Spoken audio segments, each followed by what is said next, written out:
Say that you're leaving, thin as a shadow. Don't walk away, don't walk away. There's still waters to travel.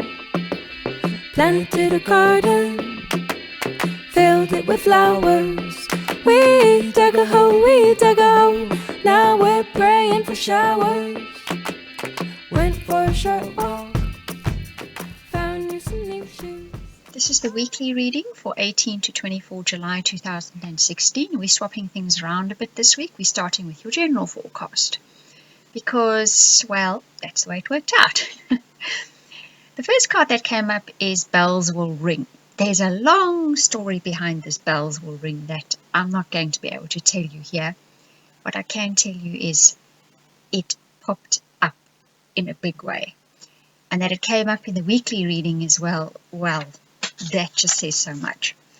It says premonitions will be strong this week. Pay attention to your intuition. It's particularly well developed this week. And listen for bells.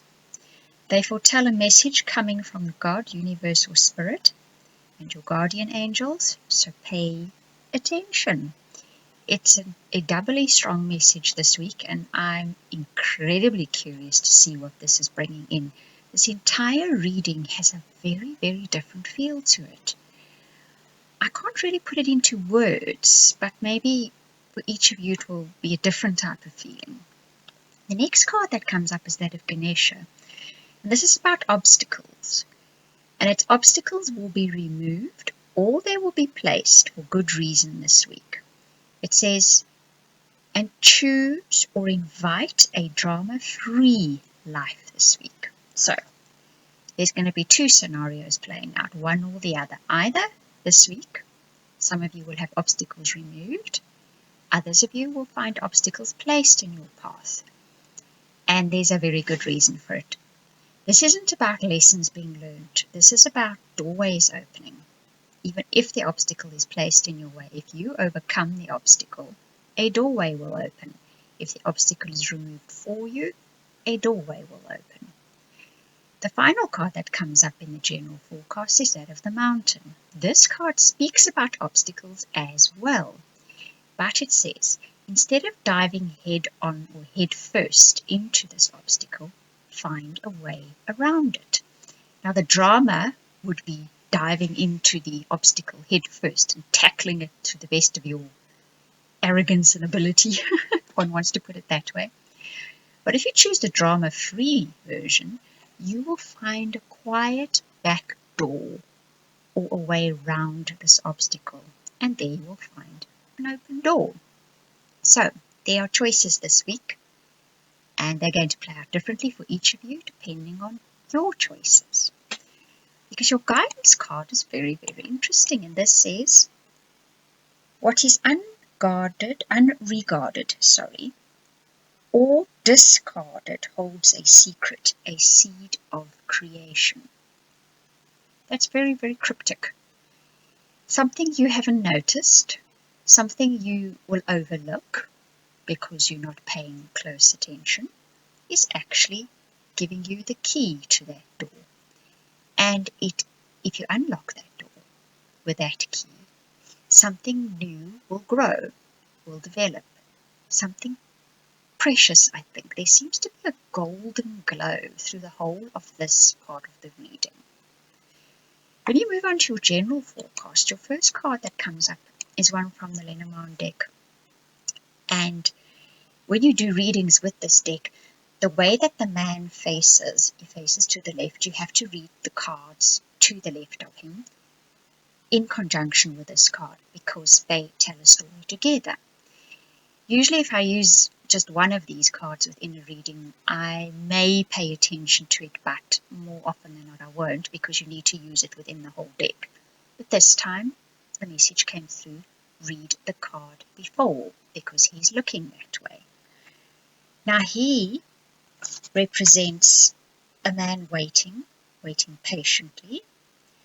He has a token of affection in his hand, which means he has already shown his interest.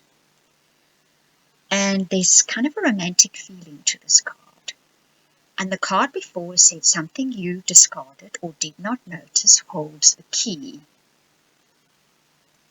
and it's the seed to a creation. So you may have discarded or disregarded this man,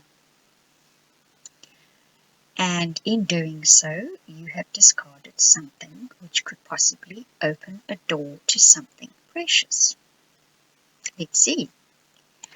The next card that comes up says, two souls with but a single thought, two hearts that beat as one. It's like seriously romantic. So maybe that is what you will then be losing, is something very, very deep and very, very soul connected, something definitely precious, because the final card that comes up says romantic feelings are worth exploring. So if someone new awakens this, it is worth exploring, and if you're in an established relationship, rekindle this. So definitely something that you may overlook this week or may ignore or not pay attention to, that is a definite sign for you. Pay attention to those bells, however they may come in, is giving you the opportunity for true romance, be it in an established relationship or coming in a new relationship. But because it's not going to be overt, is the word I want to use. You may miss it, but the bells will be the key. Then your final card, the guidance card, says communication. So I think on a mundane level, there will be communication. In other words, words will be spoken, and words spoken are important between you and someone in an established relationship. Keep the communication there. Let them know how you feel about them. Speak those romantic words so that they can feel that romance. And if you are looking for a new partnership or relationship, pay attention to communication. But on a spiritual level, that communication could quite possibly be those bells, or from another realm that is trying to communicate with you, that says, this is the person, this is the romance. So communication on many levels, pay attention to it. Right, so that's your weekly reading. If you would like a personal reading so we can take a look into this very cryptic, very interesting week for you, then you can contact me at theoracletimes@gmail.com or via the website, the link of which is, I think, in the frame with a little owl following this reading. Just play the video until you get to the frame with a little owl. Right, I hope you enjoyed that. Thank you very much for watching and listening. Please let me tie them for you.